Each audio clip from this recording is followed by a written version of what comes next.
What is up, and happy Monday, Thrivers? I hope you're doing absolutely amazing.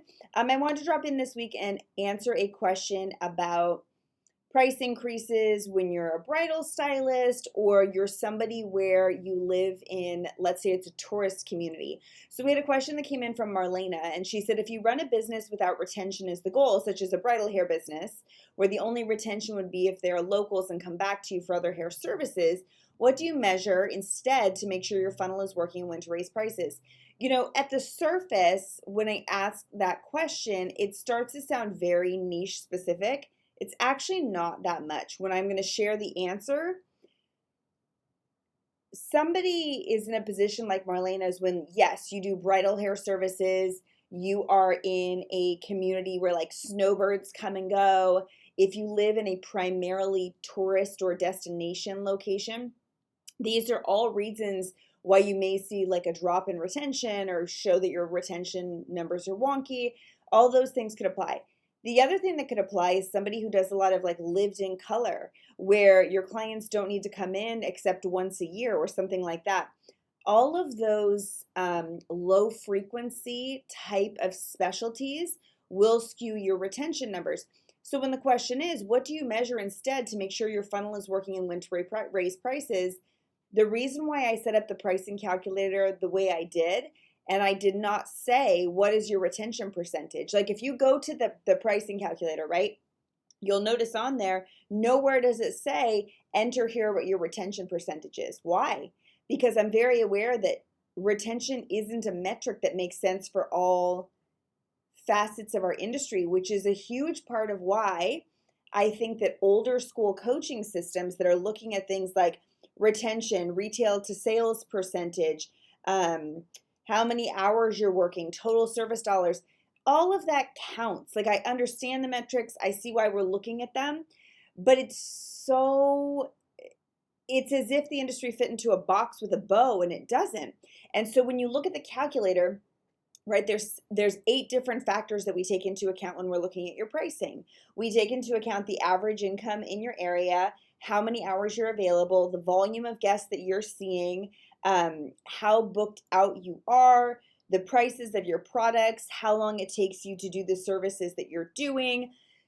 When we look at all those factors, your retention is going to end up being baked in, because when you're looking at volume, if the volume is there, you're seeing a good number of guests every single month based on the hours that you're working, and you are booked out a certain amount of time, it's okay that your turnover is high. It doesn't matter. If there's enough demand that your chair is always full, you're winning. And that's why I always like to say the number one metric is butts in your chair. Like we could look at social media engagement. We could look at new guest requests. We could look at retail to service percentage. We can look at all these things. But at the end of the day, if there's enough butts in your chair that you're making the money you want to make at the end of the month, isn't everything else a little bit irrelevant? Like you could have the worst retention in the world, but you're seeing 40 new guest requests a month, and you don't mind seeing tons of new clients. It's not a drain to your energy. You enjoy it. Then there's nothing wrong. Would your model be different? Absolutely. Would it be broken? Not necessarily. Not if you're happy doing it. The reason I bring this up is because if you're somebody who does lived in color, or you are a bridal specialist, or you're somebody where visit frequency is low, your unique challenge is that demand to see you must be high. Because for somebody who does cut and color clients, they can meet, Erica. They connect with Erica. Erica's now going to come in to see that stylist every 6, 8, 10 weeks, inevitably forever, right? Or potentially forever is what I should say, from time and time and time again. So now Erica's coming in 3, 4, 5 times a year, versus if you're just doing brides and you're saying, I'm going to meet a bride named Nadine, and I may only ever see her one time.